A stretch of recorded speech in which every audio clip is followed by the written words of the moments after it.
بسم الله الرحمن الرحيم. تبارك الذي بيده الملك وهو على كل شيء قدير، الذي خلق الموت والحياة ليبلوكم أيكم أحسن عملا وهو العزيز الغفور، الذي خلق 7 سماوات طباقا ما ترى في خلق الرحمن من تفاوت فارجع البصر هل ترى من فطور ثم ارجع البصر كرتين ينقلب إليك البصر خاسئا وهو حسير، ولقد زينا السماء الدنيا بمصابيح وجعلناها رجوما للشياطين وأعتدنا لهم عذاب السعير، وللذين كفروا بربهم عذاب جهنم وبئس المصير. إذا ألقوا فيها سمعوا لها شهيقا وهي تفور تكاد تميز من الغيظ، كلما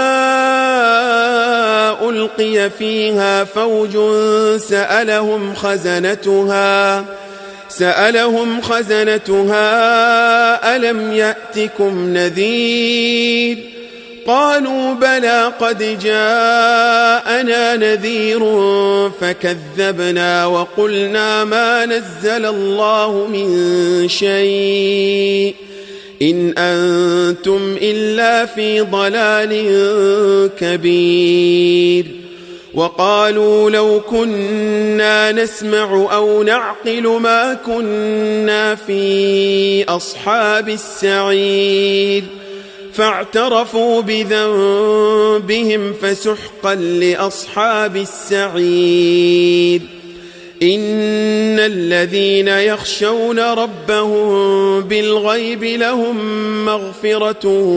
وأجر كبير. وأسروا قولكم أو اجهروا به إنه عليم بذات الصدور. ألا يعلم من خلق وهو اللطيف الخبير. هو الذي جعل لكم الأرض ذلولا فامشوا في مناكبها وكلوا من رزقه وإليه النشور. أأمنتم من في السماء أن يخسف بكم الأرض فإذا هي تمور، أم أمنتم من في السماء أن يرسل عليكم حاصبا فستعلمون كيف نذير. ولقد كذب الذين من قبلهم فكيف كان نكير.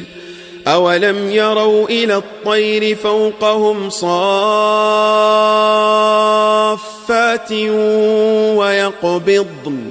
ما يمسكهن إلا الرحمن إنه بكل شيء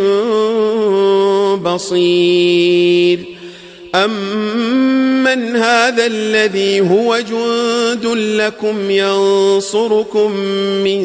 دون الرحمن إن الكافرون إلا في غرور. أمن هذا الذي يرزقكم إن أمسك رزقه بل لجوا في عتو ونفور. أفمن يمشي مكبا على وجهه أهدى أمن يمشي سويا على صراط مستقيم. قل هو الذي أنشأكم وجعل لكم السمع والأبصار والأفئدة قليلا ما تشكرون قل هو الذي ذرأكم في الأرض وإليه تحشرون ويقولون متى هذا الوعد إن كنتم صادقين قل إنما العلم عند الله وإنما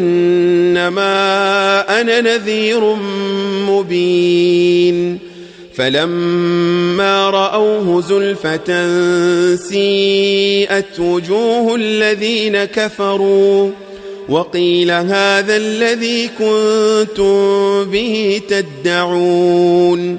قل أرأيتم إن أهلكني الله ومن معي أو رحمنا فمن يجير الكافرين من عذاب أليم قل هو الرحمن آمنا به وعليه توكلنا فستعلمون من هو في ضلال مبين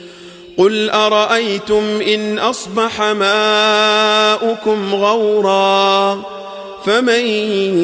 يأتيكم بماء معين بسم الله الرحمن الرحيم نون والقلم وما يسطرون ما أنت بنعمة ربك بمجنون وإن لك لأجرا غير ممنون وإنك لعلى خلق عظيم فستبصر ويبصرون بأيكم المفتون إن ربك هو أعلم بمن ضل عن سبيله وهو أعلم بالمهتدين فلا تطع المكذبين ودوا لو تدهن فيدهنون ولا تطع كل حلاف مهين هماز مشاء بنميم مناع للخير معتد أثيم عتل بعد ذلك زنيم أن كان ذا مال وبنين إذا تتلى عليه آياتنا قال أساطير الأولين سنسمه على الخرطوم إنا بلوناهم كما بلونا أصحاب الجنة إذ أقسموا ليصرمنها مصبحين ولا يستثنون فطاف عليها طائف من ربك وهم نائمون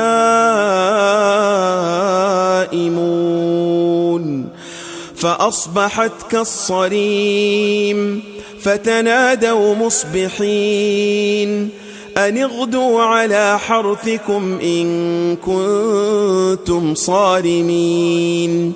فانطلقوا وهم يتخافتون ألا يدخلنها اليوم عليكم مسكين وغدوا على حرد قادرين فلما رأوها قالوا إنا لضالون بل نحن محرومون قال أوسطهم ألم أقل لكم لولا تسبحون قالوا سبحان ربنا إنا كنا ظالمين فأقبل بعضهم على بعض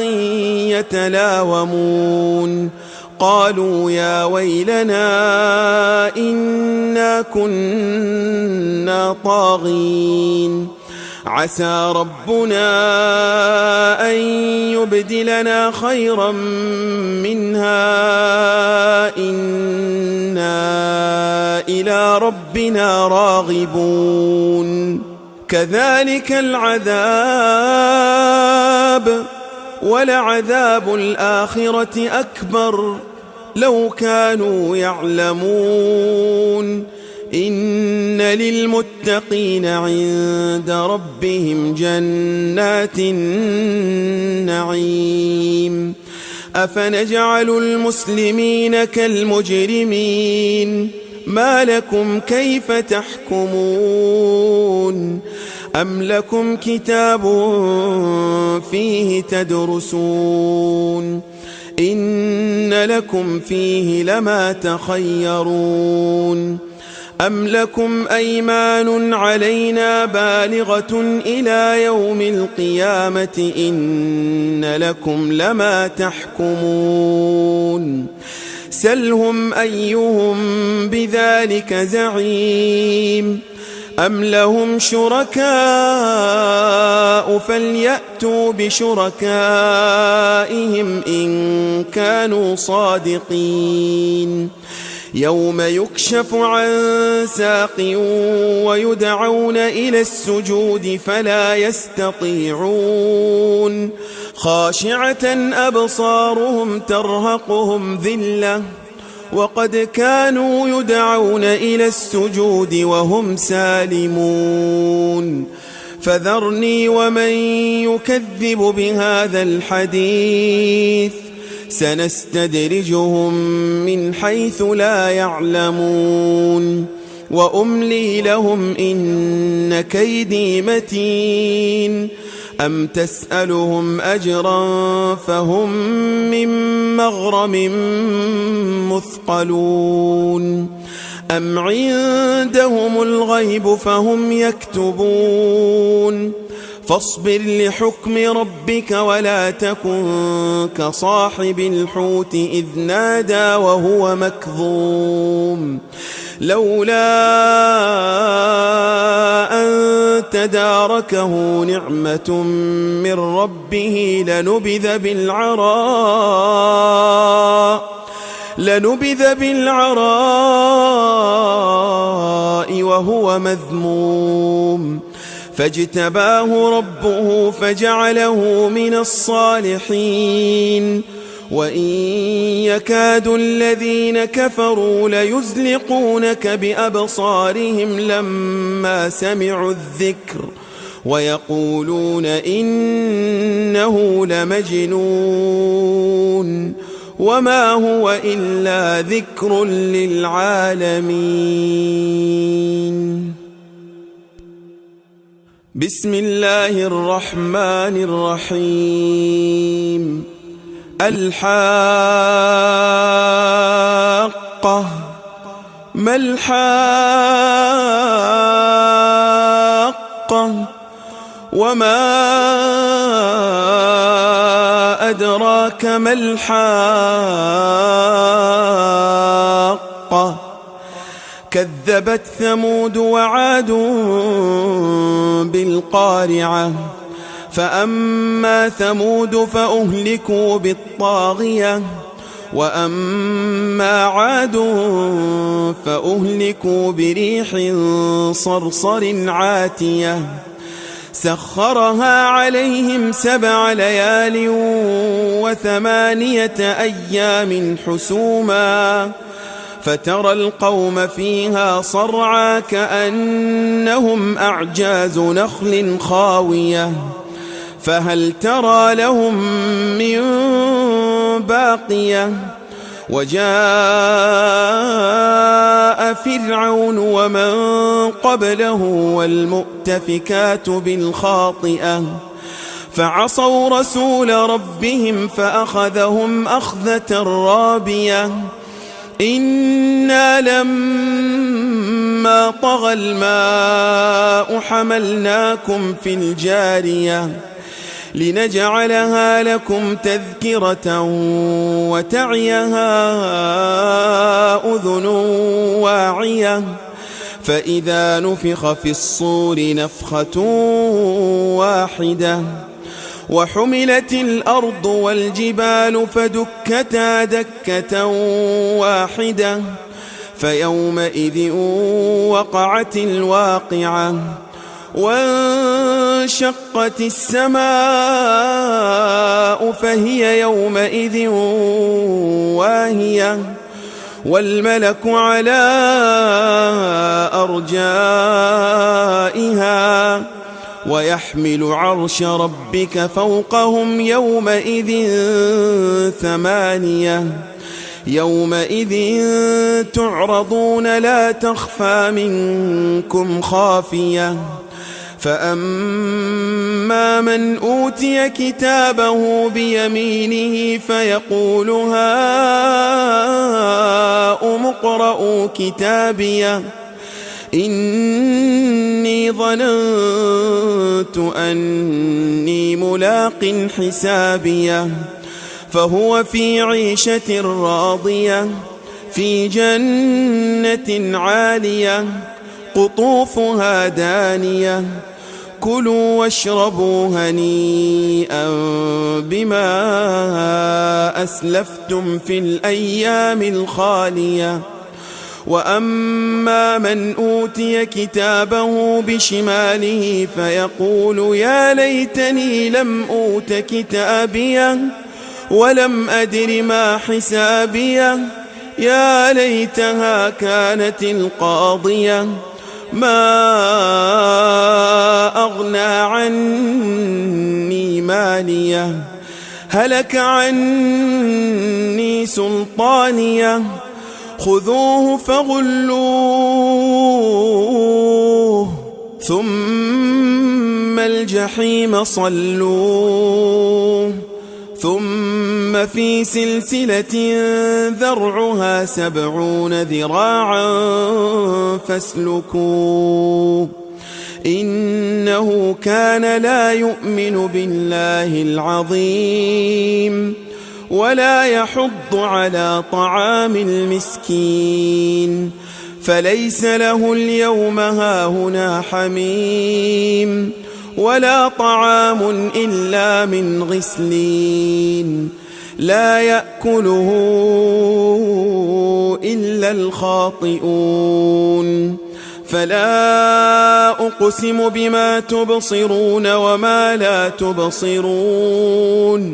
إنه لقول رسول كريم وما هو بقول شاعر قليلا ما تؤمنون ولا بقول كاهن قليلا ما تذكرون تنزيل من رب العالمين ولو تقول علينا بعض الأقاويل لأخذنا منه باليمين ثم لقطعنا منه الوتين فما منكم من أحد عنه حاجزين وإنه لتذكرة للمتقين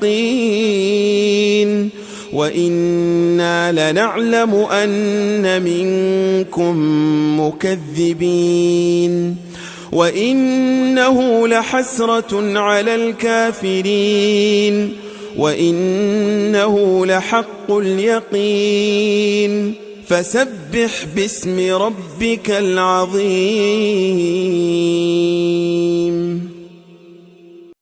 بسم الله الرحمن الرحيم سأل سائل بعذاب واقع للكافرين ليس له دافع من الله ذي المعارج تعرج الملائكة والروح إليه في يوم كان مقداره 50,000 سنة فاصبر صبرا جميلا إنهم يرونه بعيدا ونراه قريبا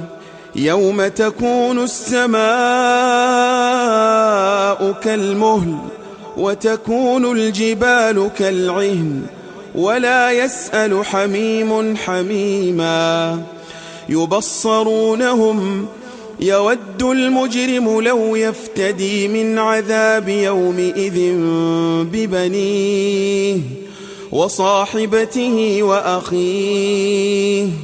وفصيلته التي تؤويه ومن في الأرض جميعا ثم ينجيه كلا إنها لظى نزاعة للشوى تدعو من أدبر وتولى وجمع فأوعى إن الإنسان خلق هلوعا إذا مسه الشر جزوعا وإذا مسه الخير منوعا إلا المصلين الذين هم على صلاتهم دائمون والذين في أموالهم حق معلوم للسائل والمحروم والذين يصدقون بيوم الدين والذين هم من عذاب ربهم مشفقون إن عذاب ربهم غير مأمون والذين هم لفروجهم حافظون إلا على أزواجهم أو ما ملكت أيمانهم فإنهم غير ملومين فمن ابتغى وراء ذلك فأولئك هم العادون والذين هم لأماناتهم وعهدهم راعون والذين هم بشهاداتهم قائمون والذين هم على صلاتهم يحافظون أولئك في جنات مكرمون فما للذين كفروا قبلك مهطعين عن اليمين وعن الشمال عزين أيطمع كل امرئ منهم أن يدخل جنة نعيم كلا إنا خلقناهم مما يعلمون فلا أقسم برب المشارق والمغارب إنا لقادرون على أن نبدل خيرا منهم وما نحن بمسبوقين فذرهم يخوضوا ويلعبوا حتى يلاقوا يومهم الذي يوعدون يوم يخرجون من الأجداث سراعا كأنهم إلى نصب يوفضون خاشعة أبصارهم ترهقهم ذلة ذلك اليوم الذي كانوا يوعدون بسم الله الرحمن الرحيم إنا أرسلنا نوحا إلى قومه أن أنذر قومك من قبل أن يأتيهم عذاب أليم قال يا قوم إني إني لكم نذير مبين أن اعبدوا الله واتقوه وأطيعون يغفر لكم من ذنوبكم ويؤخركم إلى أجل مسمى إن أجل الله إذا جاء لا يؤخر لو كنتم تعلمون قال رب إني دعوت قومي ليلا ونهارا فلم يزدهم دعائي إلا فرارا وإني كلما دعوتهم لتغفر لهم جعلوا أصابعهم في آذانهم واستغشوا ثيابهم وأصروا واستكبروا استكبارا ثم إني دعوتهم جهارا ثم إني أعلنت لهم وأسررت لهم إسرارا فقلت استغفروا ربكم إنه كان غفارا يرسل السماء عليكم مدرارا ويمددكم بأموال وبنين ويجعل لكم جنات ويجعل لكم أنهارا ما لكم لا ترجون لله وقارا وقد خلقكم أطوارا ألم تروا كيف خلق الله 7 سماوات طباقا وجعل القمر فيهن نورا وجعل الشمس سراجا والله أنبتكم من الأرض نباتا ثم يعيدكم فيها ويخرجكم إخراجا والله جعل لكم الأرض بساطا لتسلكوا منها سبلا فجاجا قال نوح رب إنهم عصوني واتبعوا من لم يزده ماله وولده إلا خسارا ومكروا مكرا كبارا وقالوا لا تذرن آلهتكم ولا تذرن ودا ولا سواعا ولا يغوث ويعوق ونسرا وقد أضلوا كثيرا ولا تزد الظالمين إلا ضلالا مما خطيئاتهم أغرقوا فأدخلوا نارا فلم يجدوا لهم من دون الله أنصارا وقال نوح رب لا تذر على الأرض من الكافرين ديارا إنك إن تذرهم يضلوا عبادك ولا يلدوا إلا فاجرا كفارا رب اغفر لي ولوالدي ولمن دخل بيتي مؤمنا وللمؤمنين والمؤمنات ولا تزد الظالمين إلا تبارا بسم الله الرحمن الرحيم قل أوحي إلي أنه استمع نفر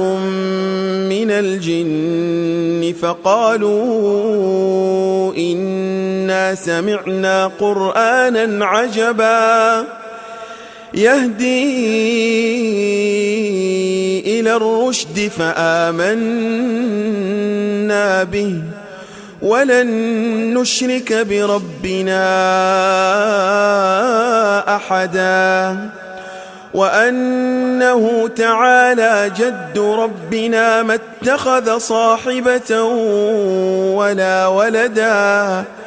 وأنه كان يقول سفيهنا على الله شططا وأنا ظننا أن لن تقول الإنس والجن على الله كذبا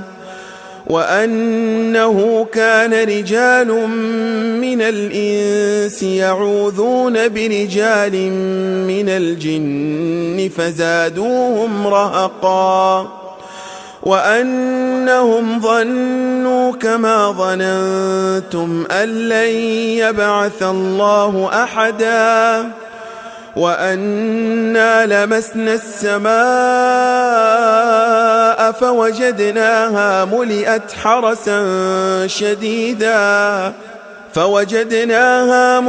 حرسا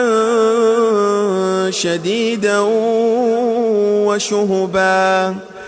وأنا كنا نقعد منها مقاعد للسمع فمن يستمع الآن يجد له شهابا رصدا وأنا لا ندري أشر أريد بمن في الأرض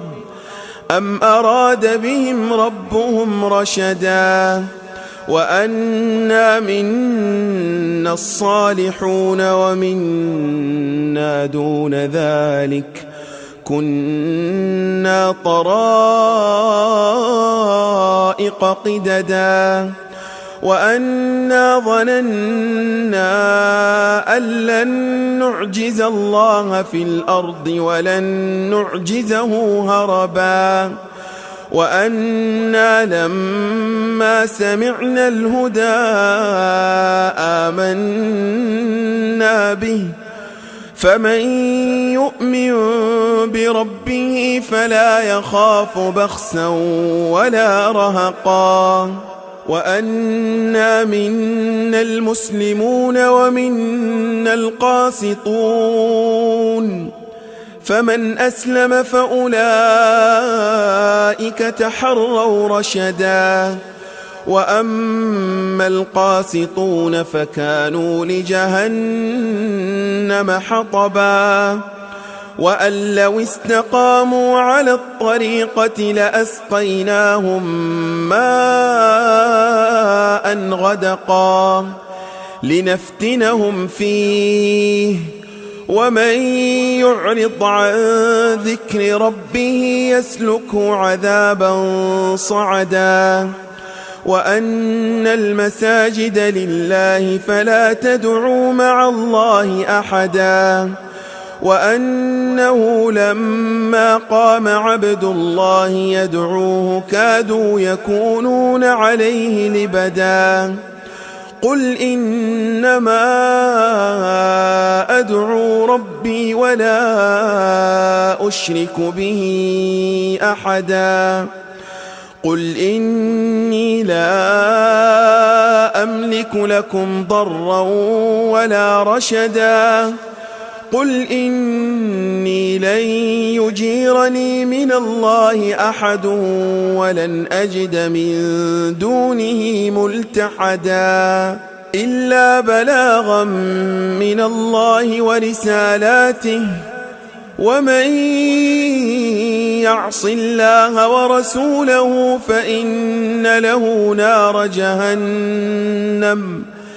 فإن له نار جهنم خالدين فيها أبدا حتى إذا رأوا ما يوعدون فسيعلمون من أضعف ناصرا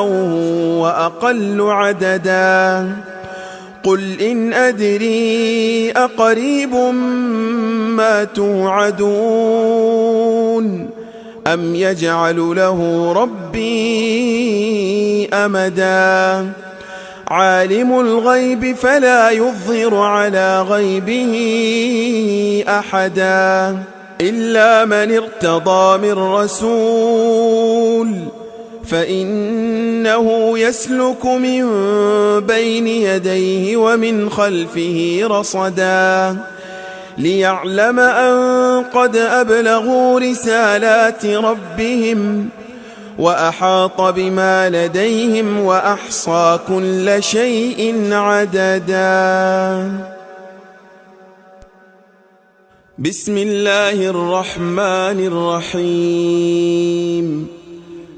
يا أيها المزمل قم الليل إلا قليلا نصفه أو انقص منه قليلا أو زد عليه ورتل القرآن ترتيلا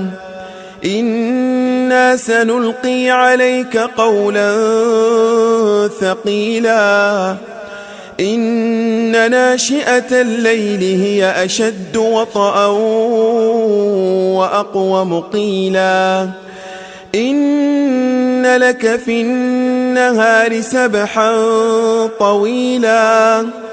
واذكر اسم ربك وتبتل إليه تبتيلا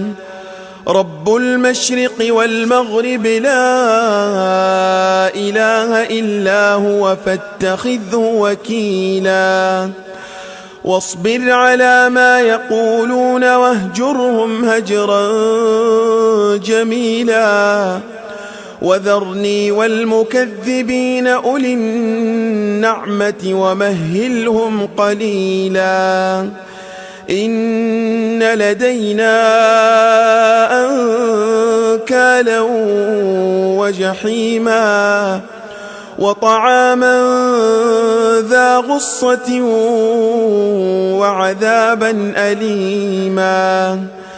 يوم ترجف الأرض والجبال وكانت الجبال كثيبا مهيلا إنا أرسلنا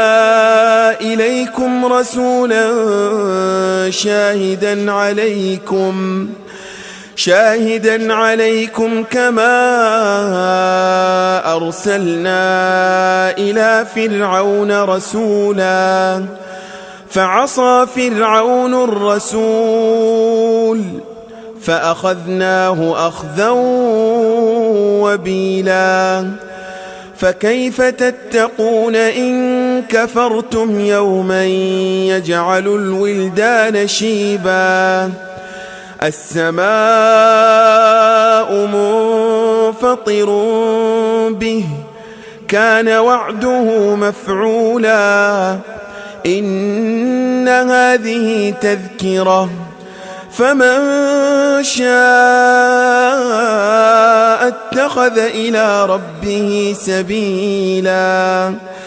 إن ربك يعلم أنك تقوم أدنى من ثلثي الليل ونصفه وثلثه وطائفة من الذين معك والله يقدر الليل والنهار علم أن لن تحصوه فتاب عليكم فاقرؤوا ما تيسر من القرآن علم أن سيكون منكم مرضى وآخرون يضربون في الأرض يبتغون من فضل الله وآخرون يقاتلون في سبيل الله فاقرؤوا ما تيسر منه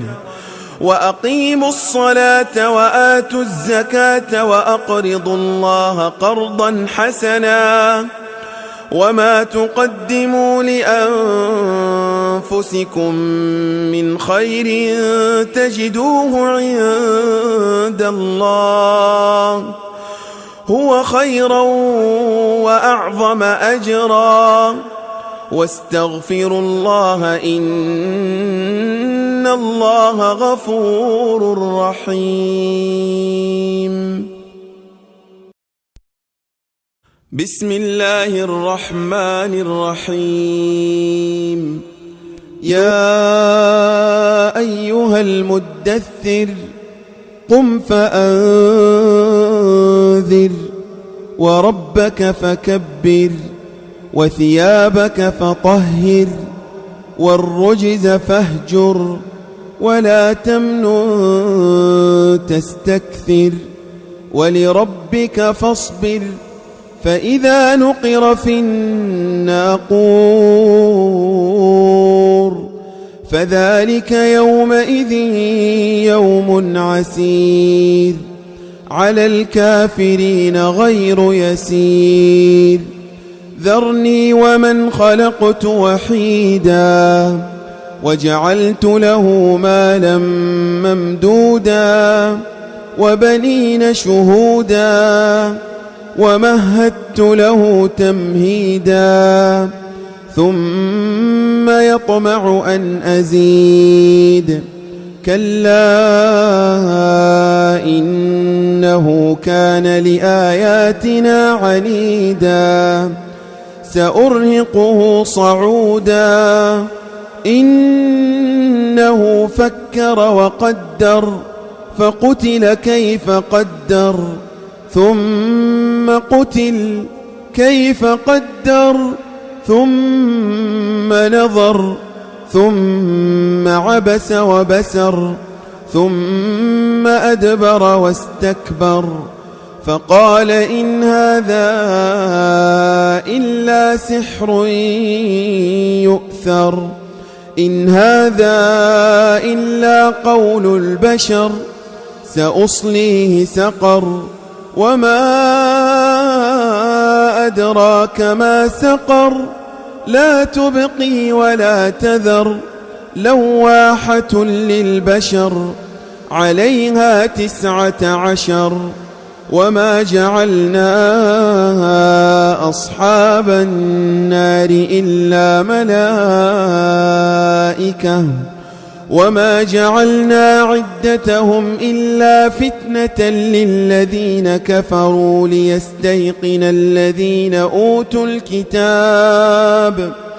ليستيقن الذين أوتوا الكتاب ويزداد الذين آمنوا إيمانا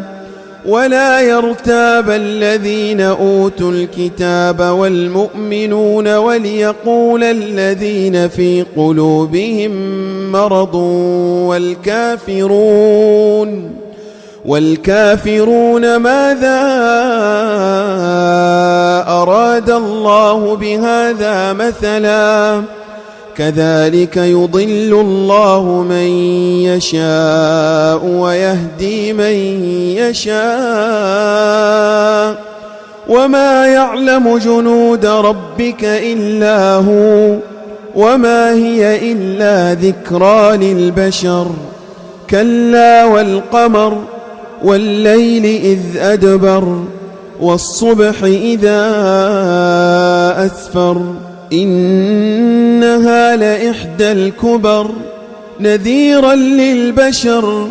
لمن شاء منكم أن يتقدم أو يتأخر كل نفس بما كسبت رهينة إلا أصحاب اليمين في جنات يتساءلون عن المجرمين ما سلككم في سقر قالوا لم نك من المصلين ولم نك نطعم المسكين وكنا نخوض مع الخائضين وكنا نكذب بيوم الدين حتى أتانا اليقين فما تنفعهم شفاعة الشافعين فما لهم عن التذكرة معرضين كأنهم حمر مستنفرة فرت من قسورة بل يريد كل امرئ منهم أن يؤتى صحفا منشرة كلا بل لا يخافون الآخرة كلا إنه تذكرة فمن شاء ذكره وما يذكرون إلا أن يشاء الله هو أهل التقوى وأهل المغفرة. بسم الله الرحمن الرحيم. لا أقسم بيوم القيامة ولا أقسم بالنفس اللوامة أيحسب الإنسان أن لن نجمع عظامه بلى قادرين على أن نسوي بنانه بل يريد الإنسان ليفجر أمامه يسأل أيان يوم القيامة فإذا برق البصر وخسف القمر وجمع الشمس والقمر يقول الإنسان يومئذ أين المفر كلا لا وزر إلى ربك يومئذ المستقر ينبأ الإنسان يومئذ بما قدم وأخر بل الإنسان على نفسه بصيرة ولو ألقى معاذيره لا تحرك به لسانك لتعجل به إن علينا جمعه وقرآنه فإذا قرأناه فاتبع قرآنه ثم إن علينا بيانه كلا بل تحبون العاجلة وتذرون الآخرة وجوه يومئذ ناظرة إلى ربها ناظرة ووجوه يومئذ باسرة تظن أن يفعل بها فاقرة كلا إذا بلغت التراقي وقيل من راق وظن أنه الفراق والتفت الساق بالساق إلى ربك يومئذ المساق فلا صدق ولا صلى ولكن كذب وتولى ثم ذهب إلى أهله يتمطى أولى لك فأولى ثم أولى لك فأولى أيحسب الإنسان أن يترك سدى ألم يك نطفة من مني يمنى ثم كان علقة فخلق فسوى فجعل منه الزوجين الذكر والأنثى أليس ذلك بقادر على أن يحيي الموتى. بسم الله الرحمن الرحيم. هل أتى على الإنسان حين من الدهر لم يكن شيئا مذكورا إنا خلقنا الإنسان من نطفة أمشاج نبتليه فجعلناه سميعا بصيرا إنا هديناه السبيل إما شاكرا وإما كفورا إنا أعتدنا للكافرين سلاسل وأغلالا وسعيرا إن الأبرار يشربون من كأس كان مزاجها كافورا عينا يشرب بها عباد الله يفجرونها تفجيرا يوفون بالنذر ويخافون يوما كان شره مستطيرا ويطعمون الطعام على حبه مسكينا ويتيما وأسيرا إنما نطعمكم لوجه الله لا نريد منكم جزاء ولا شكورا إنا نخاف من ربنا يوما عبوسا قمطريرا فوقاهم الله شر ذلك اليوم ولقاهم نضرة وسرورا وجزاهم بما صبروا جنة وحريرا متكئين فيها على الأرائك لا يرون فيها شمسا ولا زمهريرا ودانية عليهم ظلالها وذللت قطوفها تذليلا ويطاف عليهم بآنية من فضة وأكواب كانت قوارير من فضة قدروها تقديرا ويسقون فيها كأسا كان مزاجها زنجبيلا عينا فيها تسمى سلسبيلا ويطوف عليهم ولدان مخلدون إذا رأيتهم حسبتهم لؤلؤا منثورا وإذا رأيت ثم رأيت نعيما وملكا كبيرا عاليهم ثياب سندس خضر واستبرق وحلوا أساور من فضة وسقاهم ربهم شرابا طهورا إن هذا كان لكم جزاء وكان سعيكم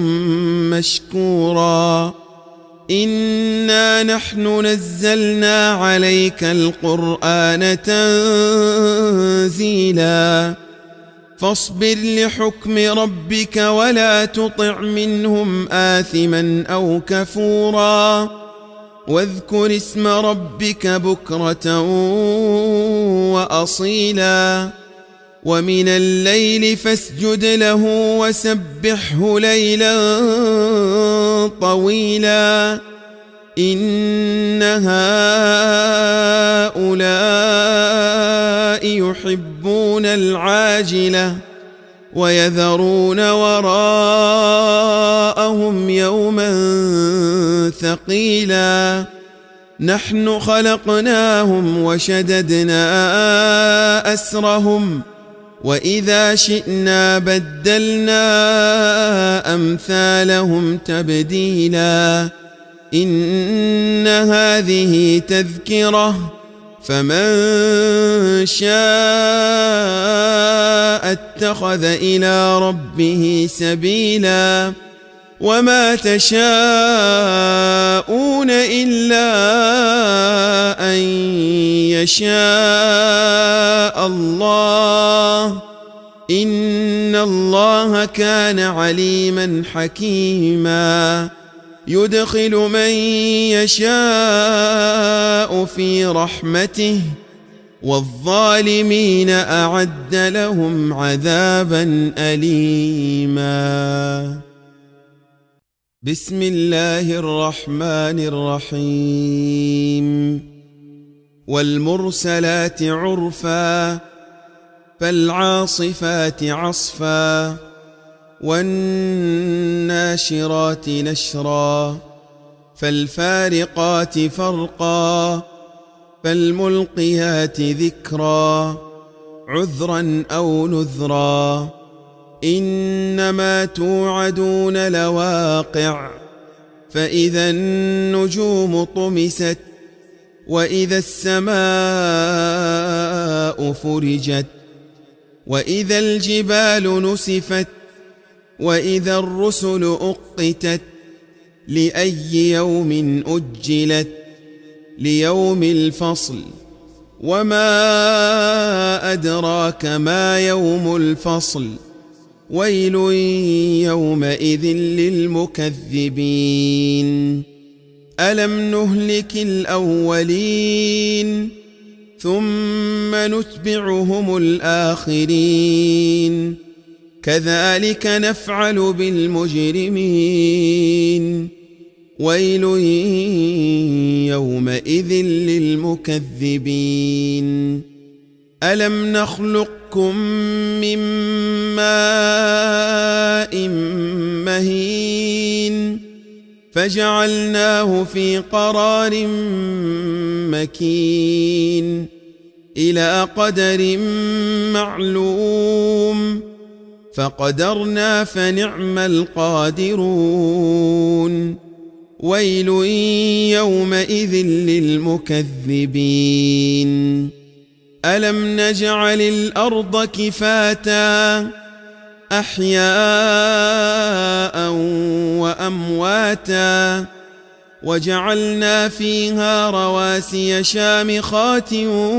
وأسقيناكم ماء فراتا ويل يومئذ للمكذبين انطلقوا إلى ما كنتم به تكذبون انطلقوا إلى ظل